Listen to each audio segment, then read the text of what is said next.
नमस्कार दोस्तों, पायस एस्ट्रो में आपका स्वागत है। दोस्तों, लोग अक्सर कहते हैं कि चालीसा क्या होती है और चालीसा का पाठ कैसे करना चाहिए। क्या यह मंत्रों की तरह ही प्रभावी होती है या नहीं, और यह कितने दिन में सिद्ध होती है। इन सभी सवालों के जवाब जानने के लिए वीडियो को अंत तक देखते रहिएगा। यदि आप पहली बार आए हैं तो प्लीज हमारे चैनल को सब्सक्राइब कर दीजिए। वीडियो आपको अच्छी लगे तो लाइक जरूर कीजिएगा। चालीसा क्या होती है और यह इतनी प्रभावी क्यों होती है। आपने सुना होगा कि तपस्वी लोग कई सालों तक भगवान की तपस्या करते रहते हैं, साधना करते रहते हैं और उन्हें कोई परिणाम नहीं मिलते। वे तरह तरह के उपाय अपनाते हैं ईश्वर को प्राप्त करने के लिए। यह आपकी गलतफहमी तो नहीं कि 40 लाइनों का पाठ करने से भगवान खुश हो जाएंगे। आखिर क्या कारण है कि सभी देवी देवताओं की चालीसा बनाई गई और उनको कहने का बड़ा महत्व माना गया। दरअसल 40 लाइन का यह मंत्र जो आपके आराध्य की स्तुति में गाया जाता है, उसे जोर जोर से गाया जाता है, क्योंकि यह एक शाबर मंत्र की तरह होता है जो भाषा में तो सामान्य होते हैं परंतु काम बहुत अच्छे करते हैं। यह एक लय में होते हैं, यानी कविता के रूप में होते हैं, जिन्हें पढ़ने और सुनने में आनंद आता है। दरअसल शाबर मंत्र गुरु गोरखनाथ जी और नवनाथ तथा 84 सिद्धियों द्वारा लिखे गए हैं, जो सामान्य भाषाओं में लिखे गए हैं। हालांकि यह अकेले मंत्र हिंदू धर्म में नहीं है, बल्कि इस तरह के मंत्र इस्लाम व अन्य पंथों में भी होते हैं। शाबर मंत्र एक तरह का वशीकरण है, जिससे आप अपने आराध्य को वश में कर लेते हैं, जिनमें आपको ज्यादा परिश्रम नहीं करना पड़ता। उसी श्रेणी में चालीसा आती है, परंतु चालीसाएं शाबर मंत्र नहीं होती।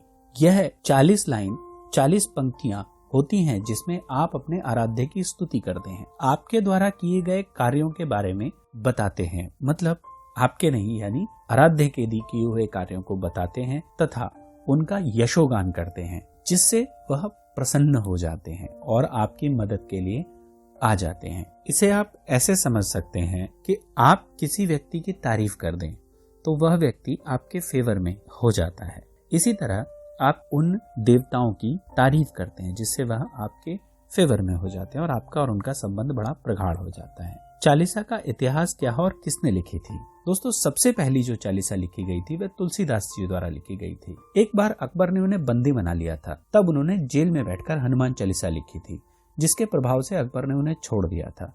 इस पर हमने एक अलग से वीडियो बनाई है, जिसे आप चाहें तो जाकर देख सकते हो और इसका लिंक हम डिस्क्रिप्शन में दे देंगे। इसके बाद काफी लोगों ने चालीसाएं बनाई और अपने अपने आराध्यों की आराधना की। जैसे देवीदास जी ने दुर्गा चालीसा लिखी, अयोध्या दास जी ने शिव चालीसा लिखी। जब भी आप कोई चालीसा पढ़ते या सुनते हैं तो उस चालीसा में ज्यादातर उसके लेखक का नाम आता ही आता है। जैसे तुलसीदास सदा हरि चेरा कीजय नाथ हृदय मम डेरा, यानी तुलसीदास जी इसके लेखक हैं। दुर्गा चालीसा जब आप पढ़ते हैं तो उसमें लिखा होता है देवी दास शरण निज जानी करहु कृपा जगदम्ब भवानी।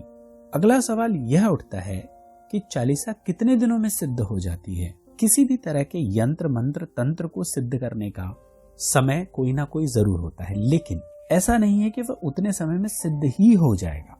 वह आपके माइंड सेट पर भी डिपेंड करता है कि आप कितने समय में इसे सिद्ध कर लेंगे। आप अपने लक्ष्य के प्रति कितने समर्पित हैं, आपके मन में आपके आराध्य के प्रति कितनी श्रद्धा है, उसके अनुसार ही यह मंत्र आप सिद्ध कर पाएंगे। आपने सुना होगा कि ऋषिजन हजारों सालों तक भगवान की तपस्या करते रहते हैं पर भगवान प्रसन्न नहीं होते। मात्र 5 साल के ध्रुव को भगवान के दर्शन हुए, वह भगवान की गोदी में बैठा। इसी तरह 12 साल के संत ज्ञानेश्वर ने बकरे के सर पे, कुछ लोग भैंसा भी बोलते हैं, के सर पर हाथ रख दिया और वह वेद मंत्र बोलने लगा था। 5 साल का छोटा सा बच्चा जिसे भगवान पर इतना विश्वास था कि वह भगवान के लिए कुछ भी कर सकता है, उसके लिए भगवान स्वयं खंबा फाड़कर प्रकट हो गए थे। बच्चे आसानी से विश्वास कर लेते हैं, इसलिए कई बार वह वो काम कर देते हैं जो हमने सोचे नहीं हो, क्योंकि इनके पीछे उनका विश्वास होता है अपने आराध्य पर। आपने सुना होगा कि संतों के बारे में कहा जाता है कि उनका संत स्वभाव यानी बाल स्वभाव होता है। बच्चों की तरह वह विश्वास कर लेते हैं और सरलता लेकर आते हैं। आप जितने सरल होंगे, आपके आराध्य आपसे उतनी आसानी से जुड़ जाएंगे, और जितने ज्यादा आप खुद को बुद्धिमान और शक्तिशाली मानेंगे ना, आपसे आपके आराध्य उतनी आसानी से जुड़ेंगे नहीं। तो उसके सामने आपको समर्पण करना ही पड़ेगा। वो आपकी मदद के लिए हमेशा आएगा अगर आप उसको अपने वश में कर लें तो। ज्यादातर लोग भगवान पर विश्वास करते हैं, लेकिन अंदर से नहीं, बाहर से, और पशोपेश में फंसे रहते हैं कि भगवान है या नहीं। तो यह बात जान लीजिए कि यदि आप पशोपेश में हैं तो आप कभी कोई चालीसा सिद्ध नहीं कर पाएंगे या कोई भी मंत्र सिद्ध नहीं कर पाएंगे। आप पर किसी भी तरह के मंत्रों का असर नहीं होगा। दोस्तों, किताबों में या सिद्ध पुरुषों द्वारा यह बताया जाता है कि चालीसा कितने दिन में सिद्ध होती है, वह मैं आपको बताता हूँ। कहा जाता है कि 40 दिन तक 11 बार सुबह और 11 बार शाम चालीसा का पाठ करने से चालीसा सिद्ध हो जाती है। एक बार चालीसा पढ़ने मात्र से ही मुसीबत के समय आराध्य आपकी मदद के लिए आते हैं। आपका आपके आराध्य के साथ कनेक्शन मजबूत हो जाता है। आप कुछ भी पूछेंगे तो वो बताएगा। मेरे एक मित्र हैं जो बहुत ही बड़े हनुमान जी के भक्त हैं और उन्होंने हनुमान चालीसा को सिद्ध कर रखा है। वह कई बार लोगों की छोटी मोटी बीमारियां केवल पानी पढ़ कर दे देते हैं तो ठीक हो जाती है। लोग अपनी प्रॉब्लम्स लेके आते हैं उनके पास, वो बस एक बार हनुमान चालीसा पढ़ते हैं और उनको बोल देते हैं जा तेरा काम हो जाएगा, और हो जाता है। हनुमान चालीसा बड़ी प्रभावी है। दोस्तों, अगला प्रश्न यह है कि चालीसा पढ़ने से लाभ क्या होता है।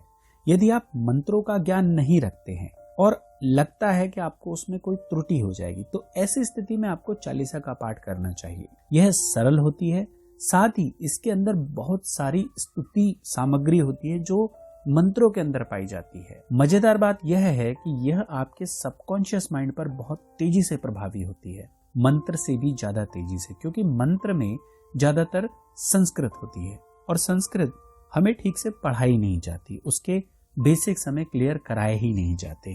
हालांकि उन मंत्रों की फ्रीक्वेंसी काम कर रही होती है, लेकिन आपका सबकॉन्शियस माइंड उसे समझने में टाइम लगाता है, जबकि चालीसा को अच्छी तरह समझ लेता है।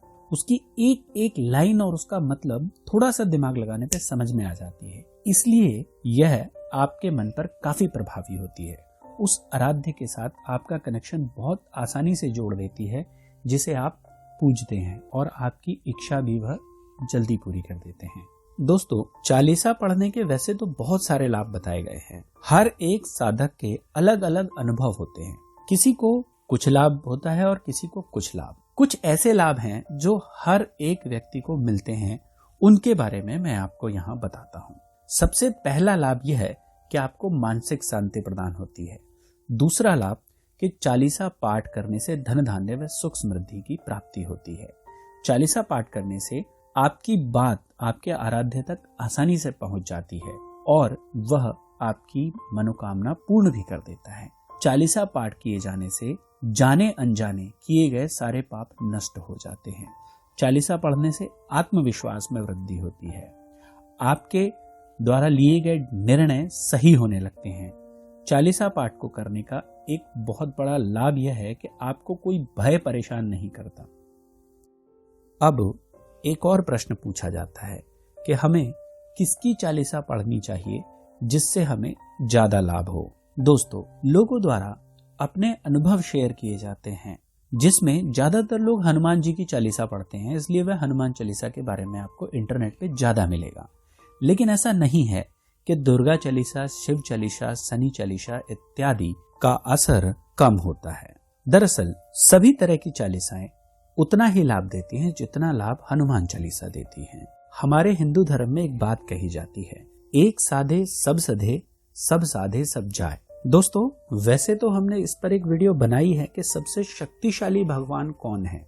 यदि आप चाहें तो वह वीडियो भी देख सकते हैं, लिंक डिस्क्रिप्शन में दिया होगा। आपको अपने आराध्य की चालीसा पढ़नी चाहिए कि परिवार में या आपको मन से जो भी आराध्य पसंद हो, आप उन्हीं की चालीसा पढ़ें। हिंदू धर्म में एक बात और कही जाती है कि आपको पूजा तो अपने आराध्य की करनी चाहिए, परंतु श्रद्धा सब पर रखनी चाहिए, अर्थात किसी का निरादर या अपमान नहीं करना चाहिए। ऐसा नहीं है कि सरस्वती की पूजा करने वालों को ज्यादा लाभ मिलता है और लक्ष्मी जी की पूजा करने वालों को केवल पैसे का ही लाभ मिलता है, उनको ज्ञान नहीं आता। उनको ज्ञान भी आता है। इसलिए मैं आपसे फिर से विनती करना चाहूंगा कि आप अपने आराध्य की पूजा करें, वही आपको पार लगाएगा। धन्यवाद दोस्तों, हम इसी तरह काम की जानकारी लाते रहेंगे।